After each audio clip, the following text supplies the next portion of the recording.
আজকে যে রেসিপিটা দেখাবো এটা হচ্ছে টক ম্যাস্তা। এটা একটা গোটা ফল থাকে, সেটাকে ছাড়িয়ে এরকম ছোট ছোট এর থেকে পাপড়িগুলো খালি নিয়ে নিয়েছি। এবার এটাকে চাটনি বানাবো। চাটনিটা আমার রেডি।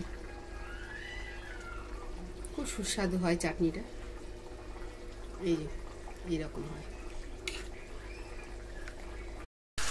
সরষের তেলটা গরম হয়ে গেছে, এবারে তার মধ্যে আমি 5 ফোড়নটা, ম্যাস্তাগুলোতে আমি নুন দিয়ে দিয়েছি, দিয়ে এটা ভালো করে নেড়ে ছেড়ে নেব।